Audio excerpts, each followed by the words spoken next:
এই যে একজন সুদখোর, সুদখোরের একটা সর্বনিম্ন গুনাহ হইল মায়ের সাথে জিনা করা। এখন ঘুষখোর আসেনি, ঘুষখোর, আল্লাহ রাসূল হাদিসের ভিতরে বলতেছেন আর রশি ওয়াল মুরতাশি ফিন্নার, ঘুষ প্রদানকারী এবং ঘুষ গ্রহণকারী উভয় দোজখে যাবে। কোথায় যাবে? দোজখ মানে জাহান্নাম, উভয় জাহান্নামে যাবে। আর রশি ওয়াল মুরতাশি ফিন্নার, সুদ ঘুষ গ্রহণকারী এবং দেনেওয়ালা উভয়ই জাহান্নামে যাবে। তাই সুদ যে খাবে তার কি জান্নাত? যে সুদ খাবে সে জান্নাতে যাবে? সেও জান্নাতে যাবে না। যে ঘুষ খাবে সেও জান্নাতে যাবে না। তা কি সুদ ঘুষ খাওয়া যাবে? বলেন, সুদও খাওয়া যাবে না, ঘুষও খাওয়া যাবে না।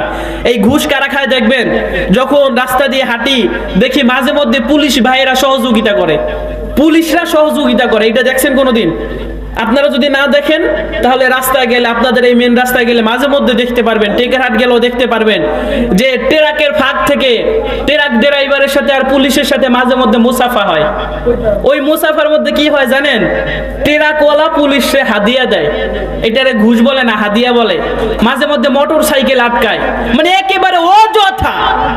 যখন দেখবেন পুলিশের পকেট ফাঁকা হয়ে গেছে তখনই অসহায় মোটর সাইকেল চালকদের থেকে টাকা নেয়, ট্রাকওয়ালাদের থেকে টাকা নেয়, সিএনজি ওয়ালাদের থেকে টাকা নেয়, রিক্সাওয়ালাদের থেকে টাকা নেয়। আর এইটা একেবারে ফালতু ফালতু মেয়া।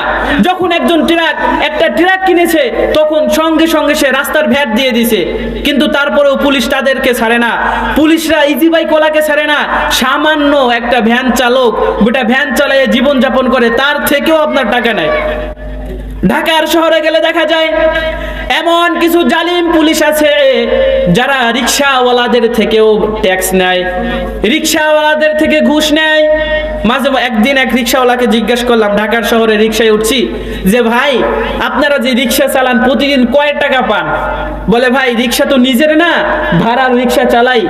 তো এই ভাড়ার রিক্সা চালাইয়া প্রতিদিনে 800 টাকা 700 টাকার মতো থাকে, ভাড়া ভুড়া সব কিছু দিয়া 800 টাকা থাকে। তখন জিজ্ঞেস করলাম, ভাই ঢাকার শহরে থাকেন তো এত মানে 800 টাকা প্রতিদিন কামাই করেন, ঢাকা শহরে তো সব কিছুর দাম বেশি, কিভাবে চলেন? রিক্সাওয়ালা বললেন, ভাই আল্লাহ পাক চালায়, কোনো সমস্যা হয় না তো ভাই?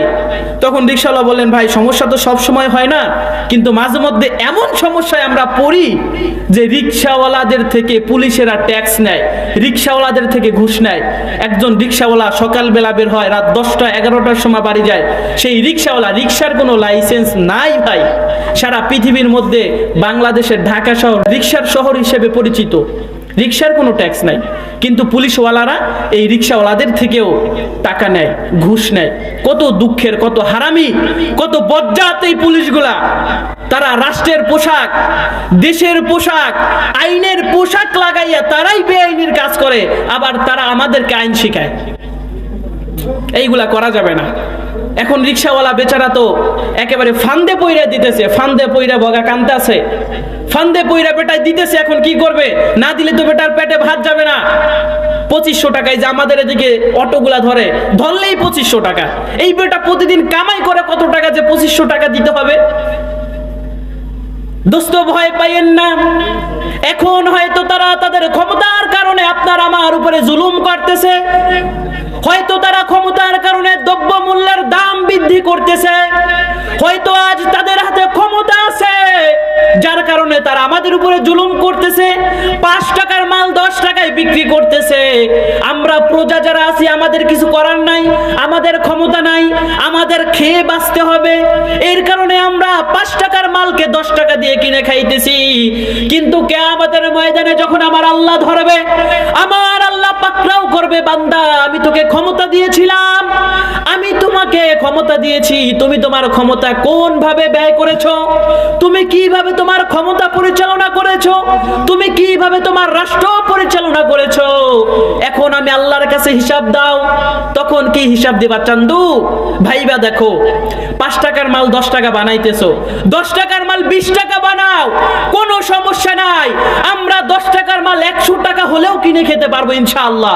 কিন্তু আল্লাহর কাছে যখন তোমরা ধরা পড়বা, আল্লাহ যখন তোমাকে জিজ্ঞাসা করবে তোমার ক্ষমতা তুমি কোন ভাবে ব্যয় করেছো, তুমি রাষ্ট্রকে কিভাবে পরিচালনা করেছো, তখন আল্লাহর কাছে কি জবাব দিবা?